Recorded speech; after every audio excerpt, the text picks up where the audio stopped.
suis en train de me préparer pour partir à Animasia là et franchement, je touche du bois, je suis pas du tout stressée, je ne sais pas ce qui se passe. Je pense que c'est parce que ce matin j'ai fait ma dernière répétition là pour juste me rassurer et ça a grave marché, ça a été hyper fluide donc je pense que ça y est, je suis prête. C'est hyper joli les gars et c'est des petits savons qui sont sculptés à la main.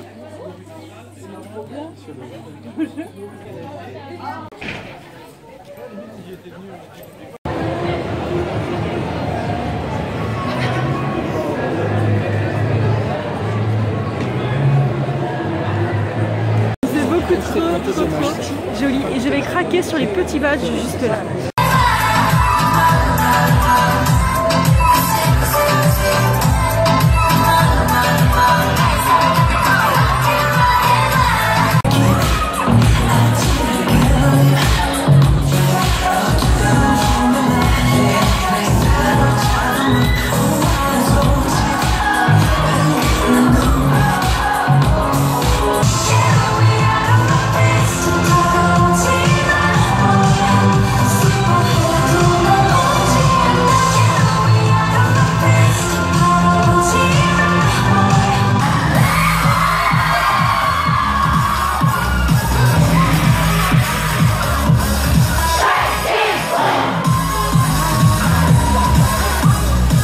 Je fais plus la maline, je stresse à fond là. C'est le grand moment. Du coup, j'ai une chaîne YouTube qui s'appelle Sam et les dramas. Je sais pas s'il y en a certains d'entre vous qui me connaissent. N'hésitez pas à me dire si je parle pas dans le micro parce qu'à mon avis je vais oublier pendant la conférence. Donc voilà, n'hésitez pas. Animasia m'a contacté pour que je parle avec vous de drama et plus précisément avec un petit focus sur les dramas chinois. Alors, est-ce que certains d'entre vous regardent des dramas ici? Ouais, ok, donc grosso modo, vous connaissez quand même un petit peu ce que c'est les dramas. Donc les dramas, en fait, c'est tout simplement des séries asiatiques. Du coup, il existe des dramas japonais, coréens, thaïlandais, taïwanais, chinois, indiens, vraiment toutes les nationalités. Mais nous, aujourd'hui, on va se concentrer sur 5 nationalités particulières. Alors, les principales différences avec nos séries occidentales, c'est le format. Nous, en général, on va avoir plusieurs saisons, mais les dramas, les séries asiatiques, eux, n'en ont qu'une seule, sauf exception. Culturellement également, moi, c'est ce qui m'a beaucoup plu quand j'ai commencé à réaliser des dramas, c'est qu'on apprend vraiment à connaître un pays, sa culture, la nourriture, la manière de vivre. Par exemple, pour les dramas coréens, moi, c'est les premiers dans lesquels je me suis vraiment lancée, j'ai découvert qu'il y avait vraiment une hiérarchie, pas ne serait-ce que dans le travail, mais aussi dans la famille, avec le respect des aînés, que nous, justement, on n'a pas chez nous. Et ça, vraiment, c'est ce que j'aime dans les séries, c'est que c'est une porte d'entrée vers une culture. Également, les OST, donc ce sont les bandes-sons des dramas, les génériques, l'ending, etc. Il faut savoir que ce sont de vrais titres originaux qui sont imaginés spécialement pour les séries, parce que nous, on n'a pas forcément chez nous. Et le casting des artistes est aussi important que pour les acteurs. Et enfin, il faut savoir que les dramas sont beaucoup plus prudes que nos séries à nous. Donc encore ça va mieux ces dernières années, mais avant, les baisers c'était des faux, la caméra elle tournait juste et les acteurs ils faisaient juste semblant. Le mot drama n'a pas été choisi au hasard, parce qu'en fait au début, les dramas avaient des fonds quand même assez dramatiques. Il y avait par exemple des histoires, c'est un homme qui tombe amoureux d'une femme et en fait il découvre que c'est sa sœur disparue. Enfin, vraiment des histoires avec des fonds très dramatiques qu'on ne retrouve plus aujourd'hui. Si les dramas japonais c'était les plus populaires, maintenant les dramas coréens ont pris vraiment le dessus et c'est eux qui se sont diffusés dans toute l'Asie. Il faut savoir que les dramas chinois dont on va parler à la fin sont en plein essor et je pense qu'il va falloir vraiment compter avec eux maintenant. J'ai chaud, je vais les habiller. Du coup, on va commencer avec les dramas japonais, les dramas coréens, les dramas thaïlandais, les dramas taïwanais et on finira sur les dramas chinois. Alors, les dramas japonais sont apparus dans les années 60. Ils ont un format très court, c'est ceux qui sont les plus courts parmi toutes les nationalités. Ça s'appelle le Renzoku. Donc c'est un format de 10 épisodes, voire 11 épisodes, de 45 à 60 minutes, qui sont diffusés une fois par semaine à heure fixe pendant 3 mois. Vous avez également d'autres formats, comme par exemple le Asadora, qui vient de Asa qui veut dire matin en japonais, et Dora pour Dorama, pour drama. Et vous avez les Taiga, qui sont des séries dites fleuves, qui ont 50 épisodes, qui sont diffusés sur toute une année, donc c'est des diffusions très très longues. Vous avez plusieurs grands réseaux TV, alors je ne sais pas si je prononce bien, je suis désolée. Il y a Fuji TV, TV Asahi, TBS, NTV. Et il faut savoir que chaque grand réseau TV produit jusqu'à 8 séries différentes par saison. Donc faites le calcul, ça fait quand même pas mal de dramas par an. La grosse particularité de dramas japonais pour moi, c'est qu'ils sont inspirés de mangas ou d'anime. La plupart, c'est vraiment quelque chose de vraiment récurrent dans les dramas japonais. Comme par exemple Anayori Dengo, je ne sais pas si vous connaissez. Ça raconte l'histoire d'une jeune femme d'origine modeste qui arrive dans un lycée où c'est que des gosses de riches. Et évidemment, elle va se mettre à dos le leader du lycée et ils vont tomber amoureux. Et juste avant de terminer pour vous présenter 5 dramas japonais, je voulais vous dire que j'ai découvert assez récemment, en faisant la conférence en fait, moi je pensais que les dramas japonais, il y en avait de moins en moins, parce que j'en voyais de moins en moins sur internet, et du coup je comprenais pas trop, et en fait non, il y en a de plus en plus, mais ils sont de moins en moins exportés. Je ne sais pas pourquoi, on dirait qu'ils préfèrent exporter leurs animés et leurs mangas. Je sais pas, j'ai pas trouvé de réponse. On va donc commencer avec Gokusen. Ça raconte l'histoire d'une jeune femme qui est fille d'un clan de Yakuza. Donc du coup, elle rêve de devenir professeure. Sauf que, évidemment, devenir professeur quand on est fille d'un clan de Yakuza, c'est un petit peu compliqué. Mais elle décide quand même d'accomplir son rêve et en fait, on va lui transmettre, enfin, on va lui confier la classe des développements de l'école. Et ça va être la grosse galère parce qu'ils ont un comportement, enfin, ils ne travaillent pas, enfin voilà. Et ce que j'ai beaucoup aimé, c'est qu'on va apprendre à tous les découvrir un par un et on va découvrir que derrière leur comportement, il y a des raisons. C'est parce qu'ils ont des problèmes familiaux ou parce qu'ils ont des problèmes personnels. Et c'était vraiment super chouette. Ensuite, on a Ouroboros, donc c'est un drama qui m'a énormément plu. Ça raconte l'histoire de 2 jeunes garçons qui sont dans un orphelinat et ils vont assister à l'assassinat de la femme qui s'occupe d'eux. Et ils vont aller à la police, ils vont expliquer ce qui s'est passé, mais personne ne va vouloir écouter leur témoignage. Du coup, ils ont grandi, le temps a passé, et on les retrouve alors qu'il y en a un qui est devenu chef de Yakuza et l'autre qui est devenu policier. Et ils décident d'allier leurs forces en fait, pour retrouver en fait, celui qui a tué la femme qui s'occupait d'eux. Il faut savoir qu'ils n'ont qu'un seul indice, une montre. Ensuite, Densha Otoko, c'est un drama qui m'a fait beaucoup rire. Ça raconte l'histoire d'un homme qui, à première vue, n'a pas grand chose pour lui. Il n'est pas beau, il n'est pas intelligent, enfin bref, voilà. Et un jour, dans le métro, une femme se fait agresser. Et il va prendre son courage à 2 mains et il va aller la sauver. Et elle va être tellement touchée en fait qu'elle va prendre son numéro. Et le soir, lui, quand il rentre chez lui, il va direct sur le forum. Il dit les gars, j'ai rencontré une fille. Et ce qui est très cool, c'est qu'en fait, tous les internautes du forum vont l'aider à séduire cette fille tout au long du drama. Je sais pas ce que tu notes. Ah non, mais je vais tout noter. Ensuite, Ishiritoru no Namida, c'est un drama qui porte très très bien son nom. Je sais pas si je vous gêne par rapport au diapo. Qui porte vraiment très très bien son nom parce qu'il est extrêmement triste. Ça raconte l'histoire d'une jeune lycéenne qui apprend qu'en fait elle est atteinte d'une maladie incurable et que petit à petit elle va être paralysée. Et le pire, c'est qu'en fait, la petite Aya a vraiment existé et le drama s'inspire d'une histoire vraie. Donc je peux vous dire que c'est très très dur, mais ça fait réfléchir aussi parce que des fois on se plaint parce qu'on a des problèmes, mais on a déjà la santé qui va et je pense que c'est le plus important. C'est la petite morale. Et enfin, pour les dramas japonais, Nobunaga Concerto, ça raconte l'histoire d'un lycéen qui, un jour, totalement par hasard, va se retrouver propulsé au XVIe siècle. Et il va être très circonstance, il va devoir prendre la place d'un personnage historique qui a vraiment existé et devoir à tout prix faire en sorte que l'histoire ne soit pas changée par ses faits et gestes. Et c'est aussi essayer de rentrer chez lui, parce que le XVIe siècle, c'est bien beau, mais voilà. On a donc vu le Japon, on va aller juste à côté, en Corée du Sud. Alors, il faut savoir que les dramas coréens sont ceux qui ont le plus de succès en Asie. Ils sont responsables en grande partie de la Hallyu. Donc la Hallyu, c'est la vague coréenne, la diffusion de la culture coréenne. Ça va pas? Si, mais décale-toi un peu. Voilà. Okay. C'est la diffusion de la culture coréenne dans toute l'Asie et dans le monde.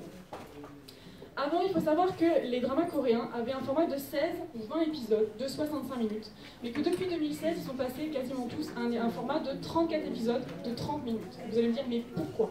En fait, la Chine, c'était le plus gros investisseur dans les K-dramas. Et avec 2016, je vous expliquerai après pourquoi, ils ont arrêté d'investir dans les K-dramas et du coup, il fallait trouver de l'argent quelque part. Ils se sont dit, on va diviser les épisodes en 2 pour insérer des pubs. Donc c'est pour ça que maintenant, on a un nouveau format pour les dramas coréens.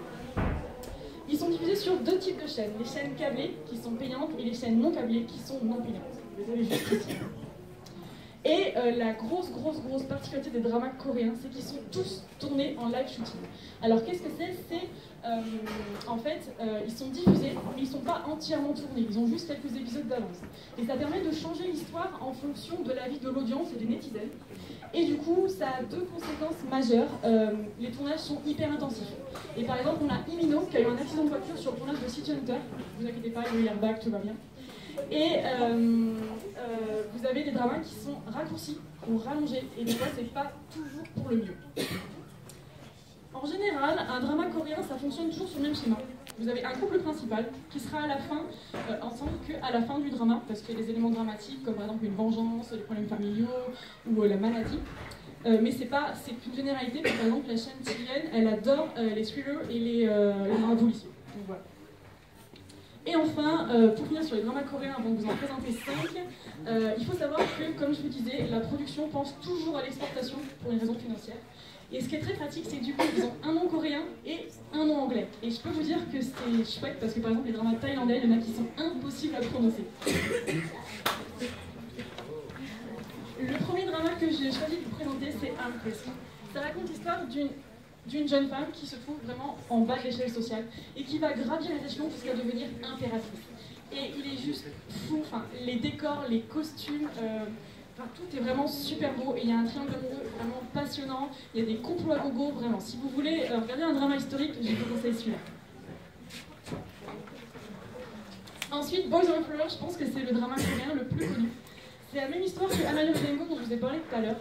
Ça raconte l'histoire du coup d'une jeune fille qui atterrit dans un lycée pour riches et qui va se mettre à dos le leader du lycée.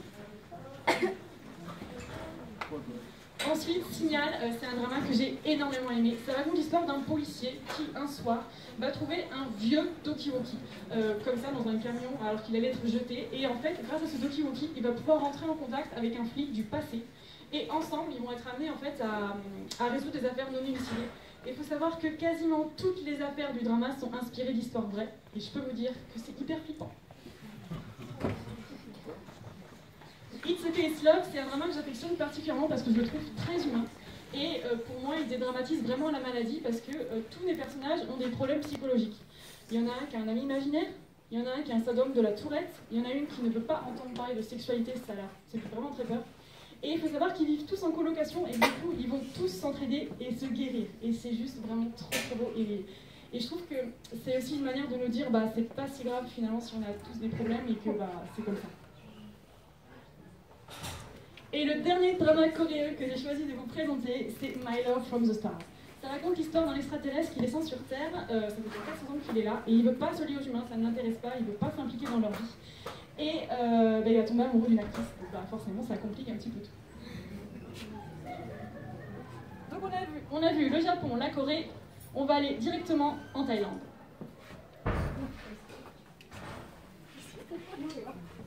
Alors, les dramas thaïlandais, pour moi, c'est pas ceux qui sont le plus abordables au premier abord. Parce que déjà, la langue, moi, la première fois que j'ai entendu le thaïlandais, j'étais là, oh! C'est pas quelque chose auquel on est habitué, en fait. Et leur format et leur manière de tourner, ça fait un petit peu comme les telenovelas mexicaines ou brésiliennes. Donc, c'est pas quelque chose qui est forcément abordable pour tout le monde. Pour vous, ça fait beaucoup de fou. C'est gênant ou pas? Non, ça va? Ils n'ont pas de formatique, contrairement aux autres nationalités. Ça peut être des épisodes de 45 minutes, d'1 heure, 1h30. Ils n'ont vraiment pas de formatique. Il peut y avoir 4 épisodes, 25 épisodes. Donc voilà, contrairement aux autres nationalités, eux, ils n'en ont pas. Et il faut savoir que les Thaïlandais sont très doués pour les remakes. Et je vais vous en présenter 2 dans les dramas que je vais vous citer après.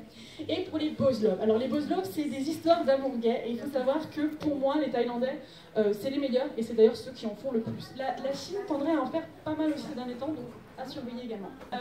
Il y a souvent une histoire de romance et une vengeance. Les Thaïlandais aiment beaucoup les vengeances. Et pour ceux qui n'oseraient pas regarder des dramas thaïlandais à cause de préjugés comme le Slave on Kiss, donc Slave on Kiss, c'est des héros qui sont très violents, l'héroïne va tomber quand même amoureuse d'eux, mais ils sont pas forcément hyper gentils, il y a une question de soumission de la femme, c'est un peu dégueu, j'aime pas trop voir. Et il faut savoir que dans les dramas thaïlandais de maintenant, c'est plus le cas.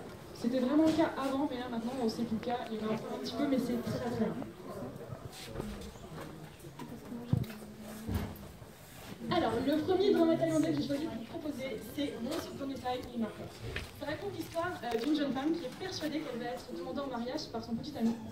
Sauf que le jour J, bah, il demande quelqu'un d'autre en mariage. Du coup, elle est dépitée, elle ne comprend pas, elle est vraiment bouleversée. Et sa meilleure amie lui dit, c'est pas grave, viens, on va aller au Japon, ça va nous changer les idées. Et au Japon, elle va rencontrer le grand amour. Mais le problème, c'est que ce grand amour, c'est un chef de triade chinoise. Et qu'en plus, elle ne sait pas, mais elle ressemble comme deux gouttes d'eau à l'ex-petite amie de ce cher monsieur. Et qu'en plus, il a dû la tuer lui-même suite à certaines circonstances. Et bien, je vous assure, c'est trop bien.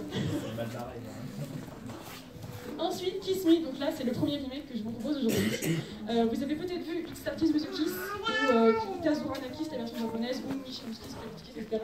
C'est vraiment un remake, et je l'ai trouvé beaucoup trop bien. Ça raconte l'histoire d'un jeune garçon qui revient en fait en Thaïlande après des années d'absence. C'est un véritable génie, il est très très doué. Et d'une jeune fille qui, elle, au contraire, c'est la pire de son école, elle ne bosse pas, enfin c'est voilà. Et évidemment, elle va tomber amoureuse de lui dès qu'elle va le voir. Et elle décide de lui... Je casse tout, excusez-moi.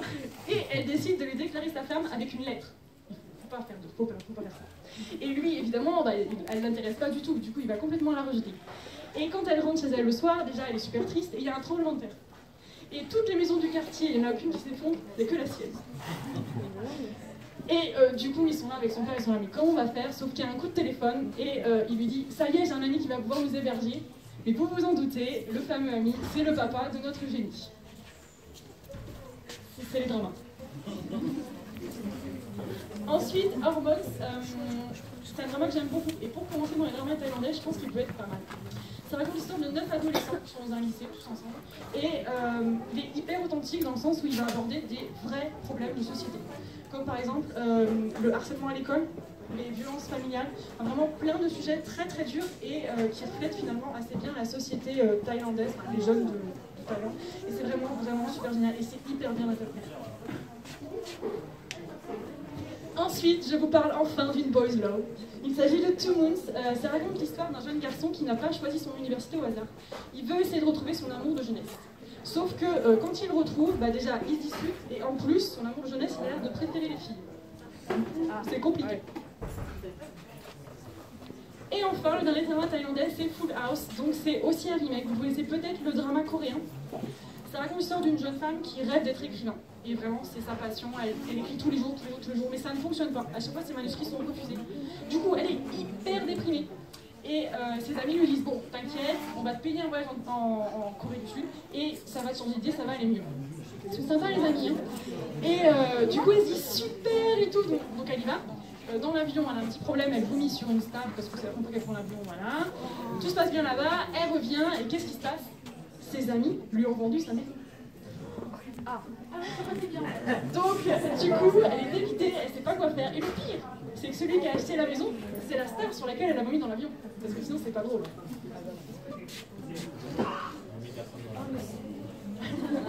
Du coup, on a vu les dramas japonais, les dramas coréens, les dramas thaïlandais.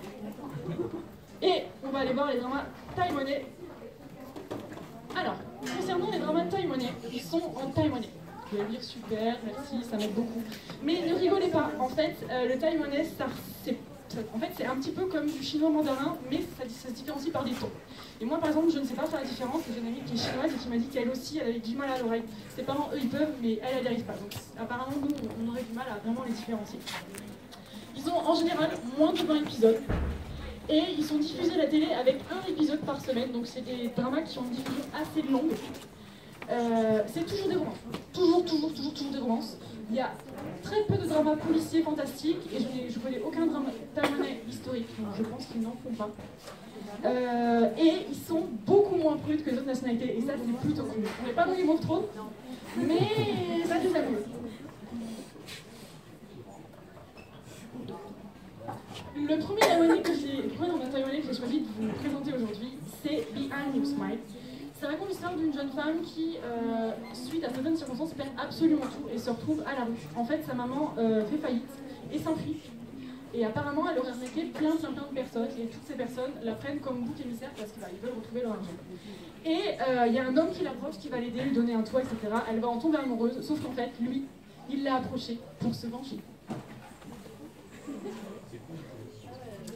David Beside You, il est un petit peu particulier pour moi parce que c'est mon tout premier drama. Je l'ai vu du coup en 2007, donc je pense qu'il a un peu mal vieilli. Mais je l'aime quand même beaucoup. J'étais obligée de vous en parler aujourd'hui. Ça raconte l'histoire d'une jeune fille qui est au lycée et qui tombe amoureuse du chef de l'équipe de basket, pour changer. Et elle veut lui donner une lettre, encore une lettre, et elle perd la lettre. Et en fait, c'est le fils du directeur qui récupère la lettre et qui, en échange de son silence, lui demande d'être son esclave. Sympa. Elle rentre chez elle, elle est méga triste, elle en a ras le pompon, et sa maman lui dit « Je vais épouser le directeur de ton école !» Du coup, le gars qui la traumatise et qui la prend pour esclave va devenir son... Voilà, merci.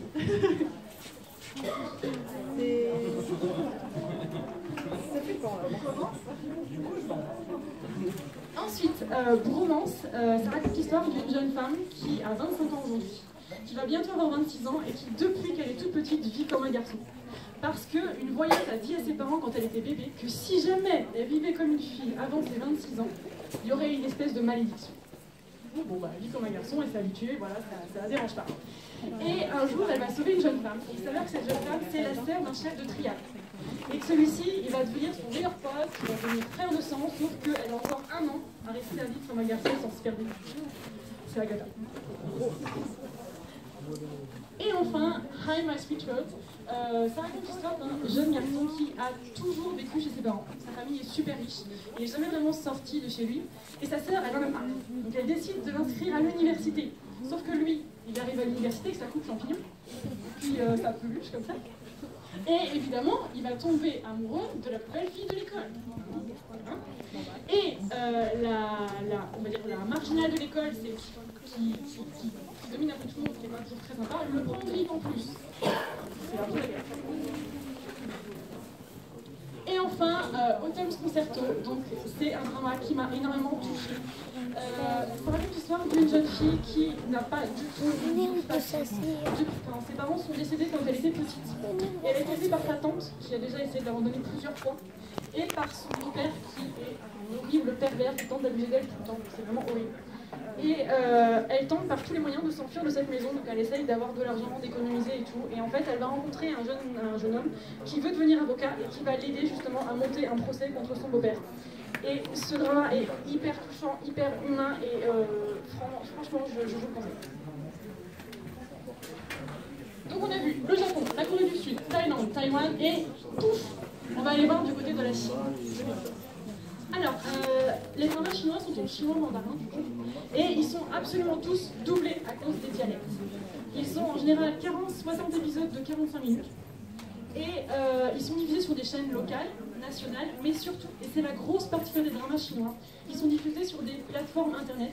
Alors, excusez-moi, pour les prononciations encore, on a Let TV, Ikiyi, Youku, qui sont des sortes de téléviseurs en ligne, qui ne vous réduisent plus à juste consommer du contenu, mais qui vous invitent à liker, à partager, à commenter. Et je trouve le système vraiment chouette. Et il faut savoir, juste pour vous donner des chiffres, qu'en 2018, Ikiyi avait 500 millions de visiteurs, je sais plus, excusez-moi,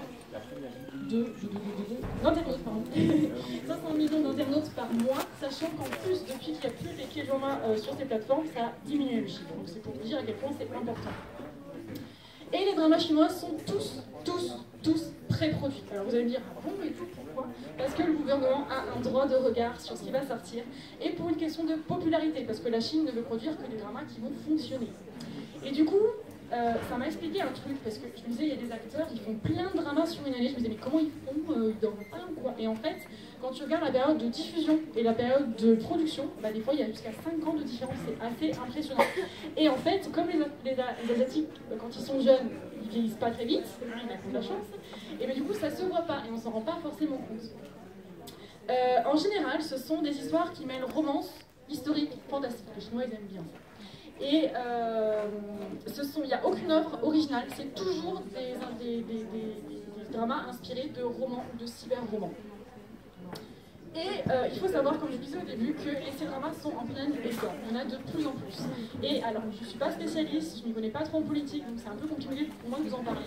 Mais en fait, en 2016, c'est des Américains qui ont posé un système antimissile en Corée du Sud, et ça n'a pas du tout plu à la Chine, qui a décidé de bloquer l'importation de tout ce qui est produit coréen. Et du coup, les Chinois, eux, ils adoraient regarder des K-dramas, mais vraiment, c'était vraiment leur passe-temps favori. Et la Chine s'est dit, bon, puisqu'on a fait ça, on va créer nos propres productions, mais en se basant sur le modèle du drama coréen. Et ça a fait un petit peu jaser du coup. Je vais donc présenter dramas chinois. Alors, le premier c'est Boss on Me. Ça raconte l'histoire un petit peu banale d'une jeune femme qui arrive dans un nouveau travail, en fait, un nouvel emploi.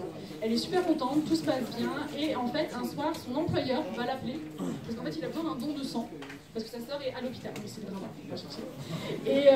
Et du coup, elle y va et tout, et pour la remercier, le frère et la sœur vont venir lui apporter des déjeuners, en fait, tous les midis.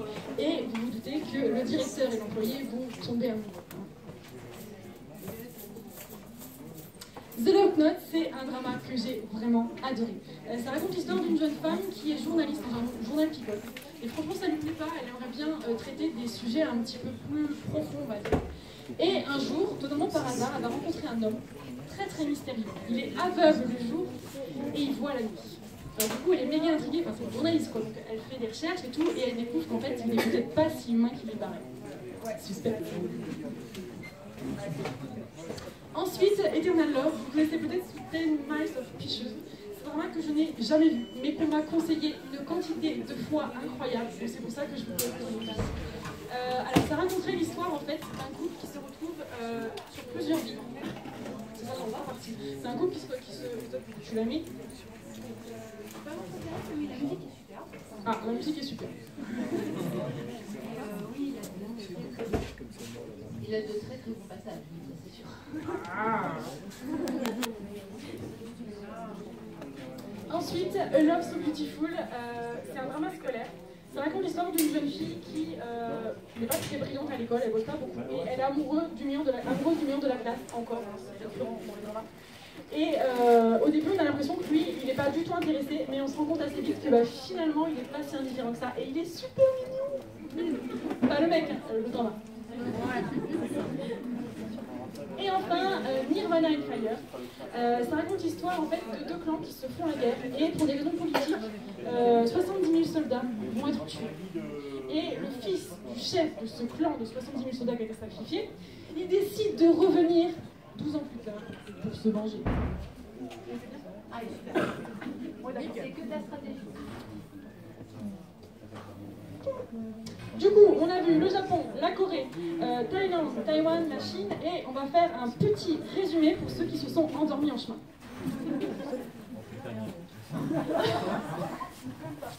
Alors, on a dit, les dramas japonais, c'est les premiers à être apparus. Ils ont un format court de 10-11 épisodes, le Renzoku. Je sais même pas le nom, je suis désolée. Ils sont très très souvent inspirés de mangas ou d'animés. Et même si on a l'impression qu'il y en a de moins en moins, en fait, il y en a de plus en plus de produits, c'est juste qu'ils ne sont pas exportés malheureusement. La Corée, on a dit que c'était les dramas qui étaient les plus populaires. Ils ont 34 épisodes de 30 minutes, ils sont toujours tournés en live shooting. Vous vous souvenez ce que c'est le live shooting? Ok. Juste avant d'avoir fini les tournées. Exactement, c'est parfait. Merci le premier mois. Et ils pensent toujours à l'exportation pour une question financière, donc il y a toujours un nom coréen et un nom anglais, et comme je vous disais, c'est très pratique. La Thaïlande, alors comme je vous disais aussi tout à l'heure, c'est pas les dramas dans lesquels je vous conseillerais d'aller si vous êtes débutant, parce qu'ils sont pas forcément faciles. Ils n'ont pas de format type, ils sont très très doués en remake et en bojo love. Et le Slap and Kiss n'est plus vraiment d'actualité, donc si vous en avez peur, n'hésitez pas à vous lancer dans les dramas thaïlandais, c'est plus d'actualité. Les Taïwanais, je vous dis que c'était en taïwanais, et je vous ai dit que oui, je le précisais parce que ça diffère du chinois mandarin que par des tons. Ils sont diffusés à la télé, ils ont des diffusions assez longues, c'est toujours des romances, toujours. Et ils sont beaucoup moins bruts que les autres nationalités, et ça c'est plutôt cool. Et enfin, les dramas chinois sont tous doublés. Ils ont entre 40 et 60 épisodes de 45 minutes. Ils sont diffusés sur des plateformes internet, et ça je trouve ça vraiment très très cool. Et en général, c'est toujours fantastique, historique, romance. Et voilà, et ils sont vraiment en plein essor, donc je pense qu'on va vraiment devoir compter avec les dramas chinois. Et on arrive à la fin. Et je voudrais vraiment remercier Animasia pour m'avoir proposé de venir parler aujourd'hui. En particulier Juliette qui m'a coachée, parce qu'il faut savoir que moi je déteste parler en public. Enfin, quand les gens me regardent, je suis en mode... Donc voilà, je suis hyper timide, je déteste ça. Et elle m'a vraiment beaucoup aidée, on a fait beaucoup d'entraînement et c'est pour ça que je peux me tenir devant vous aujourd'hui. Et je voudrais remercier aussi mes copines des dramas qui m'ont aidée également, parce que par exemple, j'arrivais pas à faire la différence entre Taïwan, le drama taïwanais et chinois. J'avais beaucoup de mal à faire une vraie différence et elles m'ont vraiment aidée parce que j'ai une copine qui est chinoise, donc du coup, elle savait vraiment tout sur tout. Et voilà, je voulais vraiment les remercier et merci à vous d'être là aujourd'hui. Et est-ce que vous avez des questions?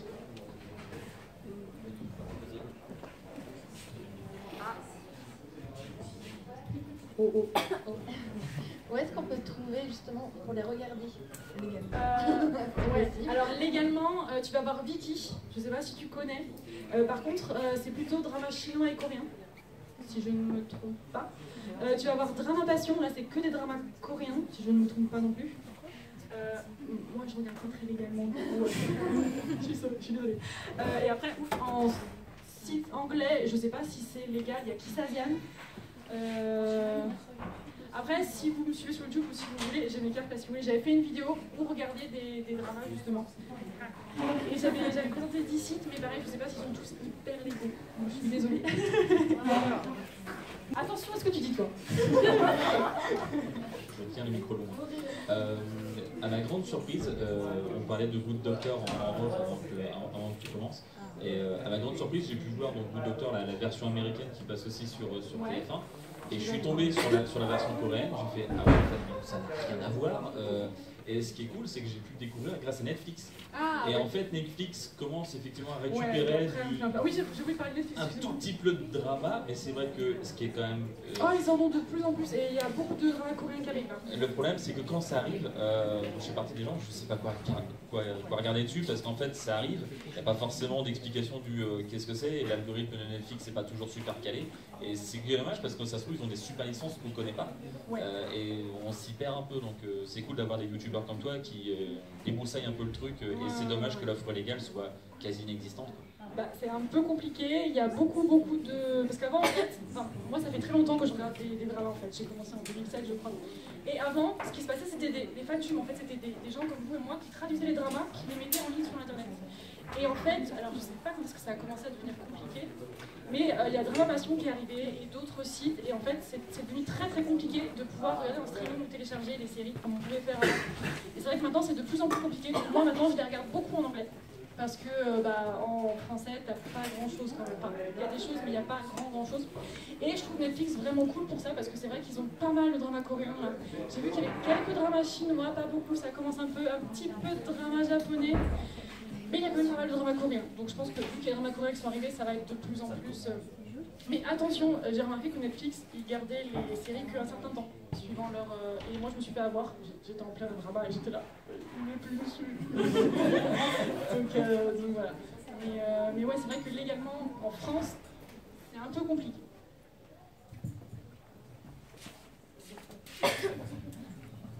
Il y a aussi Gong, Oui. la chaîne Gong sur... Tu en avais parlé, oui. Oui, sur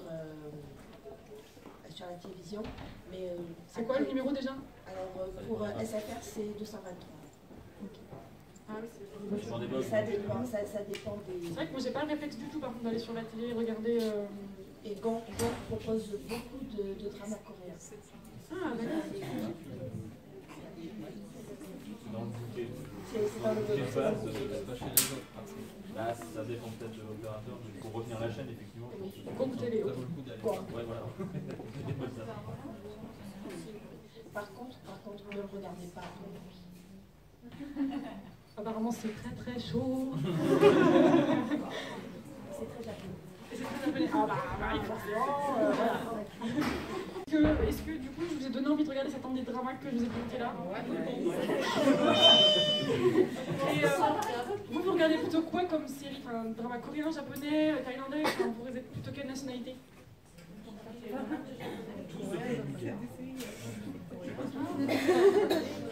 Je sais pas. Pareil, j'ai jamais vu de drama indien.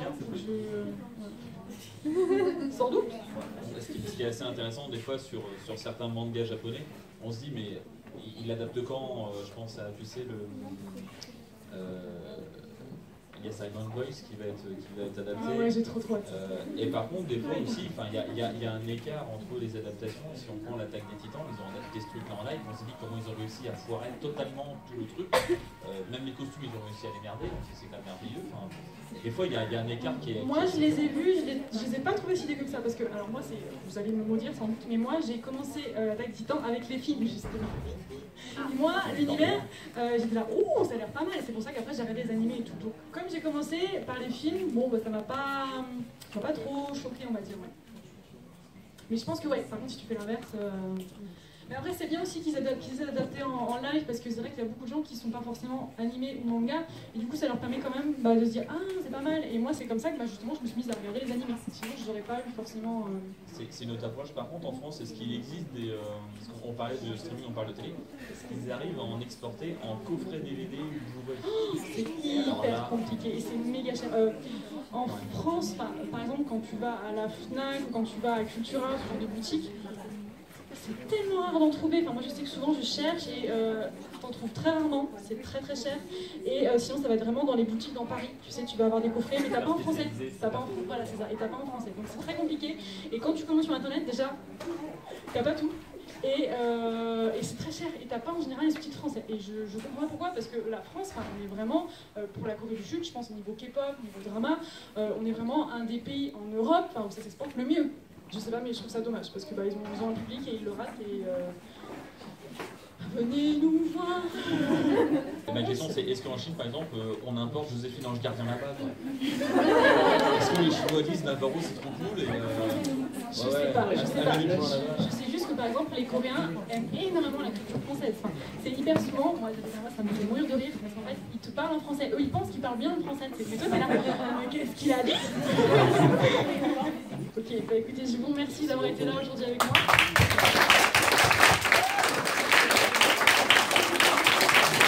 Et c'était ma première conférence et vous avez été un public super top.